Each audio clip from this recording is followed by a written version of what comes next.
Hello student, मैं कीर्ति learning classes के माध्यम से आप लोगों से आज एक बात पूछना चाहूँगी कि लॉकडाउन के चलते पिछले 50 दिनों में आपने अपने लिए क्या किया है। क्या आपने इस अनमोल समय को व्यर्थ गवा दिया, या आप जिस भी चीज़ की प्रिपरेशन कर रहे थे, तैयारी कर रहे थे, या अपने लक्ष्य को समर्पित किए हुए थे, क्या उसके लिए आपने कोई डिज़र्विंग कार्य किया है? क्या आपने कोई ऐसी क्वालिटी अपने अंदर डेवलप की है जो आज तक आप समय ना रहने के कारण नहीं कर सके थे? अगर नहीं किया है तो भी दोस्तों अभी देर नहीं हुई है। सबसे पहले तो आपको यह निर्धारित करना है कि आप खुद को आज से 3 वर्ष बाद कहाँ देखते हैं। सबसे पहले तो एक यह चीज़ डिसाइड करिए, क्योंकि जो है मैक्सिमम स्टूडेंट पढ़ाई कर चुके हैं या एकदम अपनी पढ़ाई के अंतिम चरण पे हैं। बीएड, बीटीसी या ग्रेजुएशन पास आउट स्टूडेंट हैं। तो ये स्टूडेंट आज से 3 वर्ष बाद खुद को कहाँ पर देखते हैं। सबसे पहले तो अपने लिए एक स्पष्ट लक्ष्य निर्धारित कीजिए। यदि आप शिक्षक हैं, अच्छे टीचर हैं, प्राथमिक विद्यालयों में टीचर हैं, तो भी क्या आपका सिर्फ मोटिव टीचर बनने तक का ही था? क्या आप बच्चों को पढ़ाने के लिए नहीं बने थे शिक्षक? तो आपको यह डिसाइड करना है कि आप जो है अपने आप की क्वालिटी को किस प्रकार बढ़ा सकते हैं।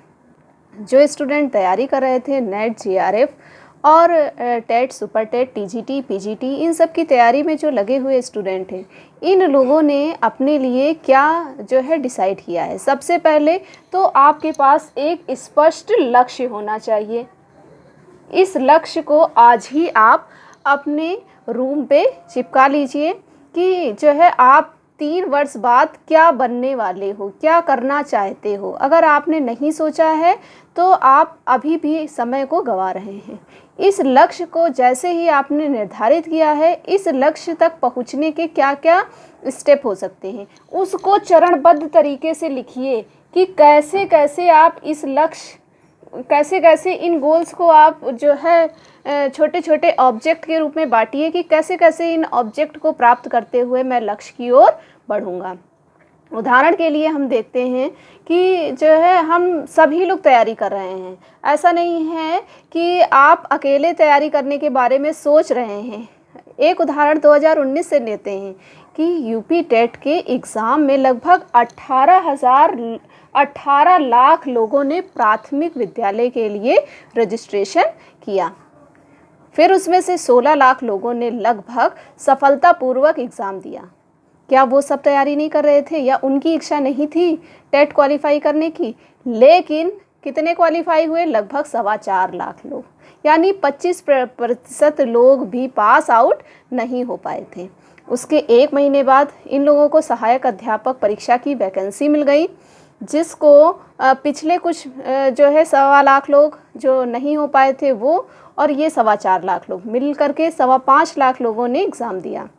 अभी 2 दिन पहले इसका रिज़ल्ट आया है, जिसमें 1,41,000 के लगभग लोग पास आउट हुए हैं, जबकि वैकेंसी 69,000 ही है। यानी 3-4 परीक्षाओं के बाद भी आधे अभ्यर्थी पीछे रह जाएंगे। तो जो अभ्यर्थी इतने सालों से लगा हुआ है, इतनी मेहनत कर रहा है, इतने स्टेप पास आउट होने के बाद भी सिलेक्शन नहीं पा रहा है, मैं यहाँ पर डिमोरलाइज नहीं कर रही हूँ। मैं ये कह रही हूँ कि आप अपने आप को सुपर बनाइए, आप अपने ऊपर वर्क करिए और इस समय का सदुपयोग करिए। अगर आप जो है अपने आप को डिज़र्विंग नहीं बनाएंगे तो जब 1 सीट पर 2 लोगों की फ़ाइट है और इसमें भी एक रह जाएगा, लेकिन आपको तो सिर्फ 1 सीट चाहिए, और ये मौका जैसे ही ये वैकेंसी जो है भर जाती है, दूसरी वैकेंसी आएंगी और उसमें आप अपने आप के लिए, स्वयं के लिए 1 सीट ज़रूर निर्धारित कीजिए। लेकिन ये सिर्फ सोचने से या आपकी इच्छा होने से नहीं मिल पाएगा। इसके लिए मेहनत करनी पड़ेगी और कड़ी मेहनत करनी पड़ेगी, क्योंकि मेहनत ही एक ऐसा तरीका है जिसके द्वारा हम अपने लक्ष्य को प्राप्त कर सकते हैं।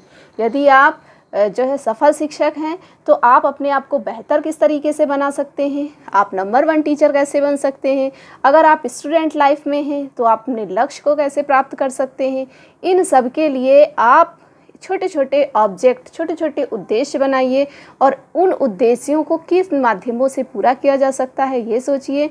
बिल्कुल भी निराश मत होइए, क्योंकि सफल भी वही होते हैं जो असफल हो जाते हैं। कभी कभी जो है हमारी मेहनत पूरी तरीके से नहीं की गई होती है तो हम असफल हो जाते हैं। तो अपनी असफलता से भी सीखिए, और मैं तो कहूँगी कि सफल होने के लिए एक बार में डू एंड डाई आप प्रयास कीजिए। और सबसे बड़ी बात कि आप अपने रूम में लिखिए अपना स्पष्ट लक्ष्य, और उसके नीचे लिखिए नो एक्सक्यूज़, यानी आपके लक्ष्य के बीच में कोई और नहीं आ सकता। सिर्फ और सिर्फ आप अपने लक्ष्य के बारे में सोच सकते हैं।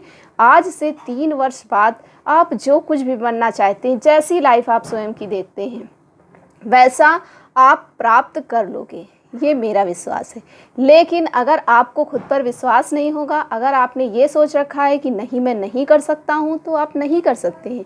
लेकिन अगर आपने सोच लिया है कि मैं कर सकता हूँ, और जो कुछ भी व्यक्ति सोचता है उतना सब कुछ कर सकता है, तो इसलिए एकदम एनर्जेटिक होकर के कार्य को करने के लिए लग जाइए और आशावादी रहिए। Thank you.